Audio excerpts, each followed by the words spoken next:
Bismillahirrahmanirrahim. Assalamualaikum warahmatullahi wabarakatuh. Selamat siang, salam sejahtera bagi kita semua. Pertama-tama, izinkan saya memperkenalkan diri.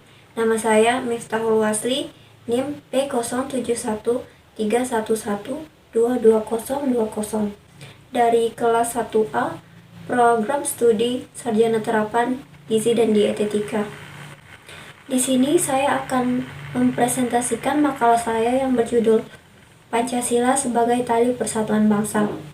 Adapun poin-poin yang akan dibahas yaitu: pertama, peran Pancasila dalam keberagaman bangsa; yang kedua, implementasi butir-butir Pancasila sebagai tali persatuan; yang ketiga, pentingnya Pancasila sebagai tali persatuan bangsa. Pada dasarnya, keberagaman adalah suatu kondisi yang terdapat bermacam-macam perbedaan yang dimiliki setiap individu di tengah kehidupan bermasyarakat. Seperti yang kita ketahui, Indonesia adalah negara kepulauan yang memiliki keberagaman ras, suku bangsa, budaya, kepercayaan, agama, dan bahasa. Keberagaman yang ada dalam bangsa Indonesia telah menjadi simbol persatuan atau lambang negara dan dikemas dalam Bhinneka Tunggal Ika yang mengandung makna berbeda-beda tetapi tetap satu jua. Namun, belakangan ini Indonesia kerap mengalami krisis toleransi. Perbedaan yang ada justru menimbulkan perpecahan. Dalam hal ini, Pancasila sebagai dasar negara memberikan pedoman bagi masyarakat yang beragam untuk berperilaku dalam kehidupan bermasyarakat, berbangsa, dan bernegara, dan dengan tujuan menyatukan perbedaan suku, ras, etnis, agama, dan budaya. Mari kita masuk ke pembahasan yang pertama, yaitu peran Pancasila dalam keberagaman bangsa. Kedudukan dan fungsi Pancasila sebagai tali persatuan bangsa akan memerankan Pancasila sebagai berikut ini. Yang pertama, Pancasila sebagai jiwa bangsa. Artinya, Pancasila merekat erat pada kehidupan bangsa Indonesia dan menentukan eksistensi bangsa Indonesia. Segala aktivitas kehidupan bangsa Indonesia disemangati oleh Pancasila. Yang kedua, Pancasila sebagai kepribadian bangsa. Artinya sikap, mental, tingkah laku, dan amal perbuatan bangsa Indonesia memiliki ciri khas yang membedakannya dengan bangsa-bangsa lain. Yang ketiga, Pancasila sebagai pandangan hidup. Artinya nilai-nilai yang terkandung dalam Pancasila sebagai petunjuk, penuntun, dan pegangan dalam mengatur sikap dan tingkah laku warga Indonesia dalam kehidupan bermasyarakat, berbangsa, dan bernegara. Yang keempat yaitu Pancasila sebagai falsafah hidup bangsa. Artinya Pancasila diyakini benar-benar memiliki kebenaran. Falsafah berarti pandangan hidup, sikap hidup, dan tuntunan hidup. Yang kelima, Pancasila sebagai Weltanschauung bangsa atau filosofis Grundslag.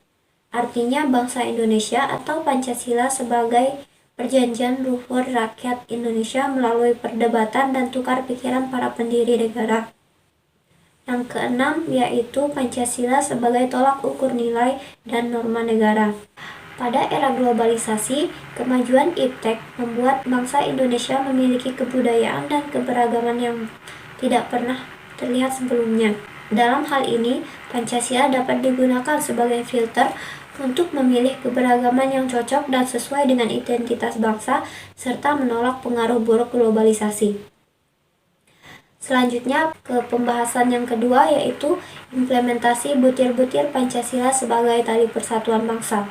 Butir-butir dalam Pancasila juga memiliki peranan masing-masing dalam keberagaman bangsa. Setiap sila disusun sedemikian rupa oleh para pendahulu agar setiap warga Indonesia bisa hidup di tengah perbedaan tanpa merasa tertinggal karena berbeda dengan yang lain.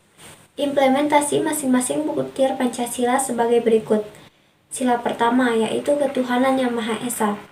Indonesia memiliki beraneka ragam kepercayaan yang tersebar di seluruh wilayahnya.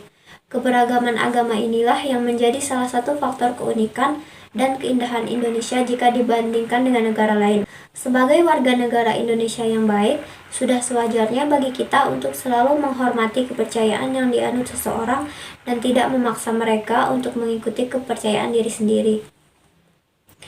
Sila yang kedua yaitu kemanusiaan yang adil dan beradab. Selain agama, Indonesia juga memiliki kekayaan suku dan budaya. Tiap daerah memiliki kebiasaan, adat, serta tradisi yang berbeda-beda dengan daerah lainnya. Perbedaan ini harus didukung dengan sikap kemanusiaan yang penuh dengan kasih sayang dan moral. Sebagai umat manusia, kita harus menghormati hak orang lain dan tidak boleh hanya memikirkan diri sendiri. Selanjutnya, sila ketiga yaitu Persatuan Indonesia.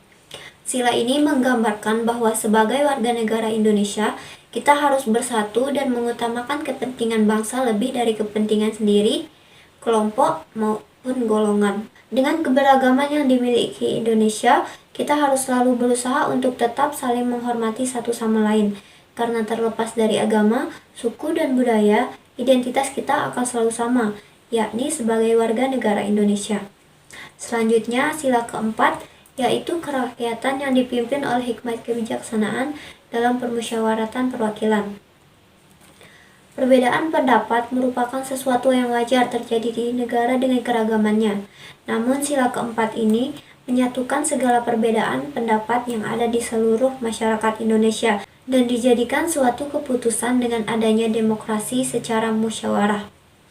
Musyawarah yang mencapai mufakat membuat semua kepentingan individu maupun golongan dapat terpenuhi, sehingga tidak akan ada yang merasa dirugikan dalam pengambilan suatu keputusan. Selanjutnya, sila yang kelima, yaitu keadilan sosial bagi seluruh rakyat Indonesia. Keadilan yang dimaksud dalam sila kelima ini adalah keadilan yang didapatkan oleh seluruh masyarakat Indonesia dan berlaku bagi seluruh aspek kehidupan termasuk hak dan kewajiban tiap masing individunya. Untuk itu, perlu adanya kesadaran sikap yang adil antar sesama dan menjaga antara hak dan kewajiban serta menghormati harkat dan martabat orang lain serta menanamkan sikap tolong-menolong sehingga dapat terwujud kehidupan yang rukun dan damai. Selanjutnya kita memasuki pembahasan yang terakhir, yaitu pentingnya Pancasila sebagai tali persatuan bangsa. Dapat diketahui bahwa persatuan sangat penting sebagai cerminan kokohnya suatu negara yang berdaulat. Tanpa persatuan, suatu negara tidak akan berjalan dengan semestinya dan akhirnya akan runtuh.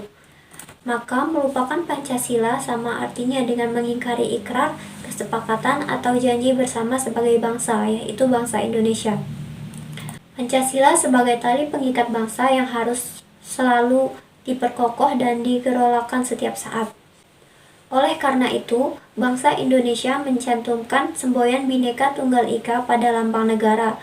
Persatuan dan kesatuan tidak boleh mematikan keberagaman dan kemajemukan sebagaimana hal itu tidak boleh menjadi faktor pemecah belah.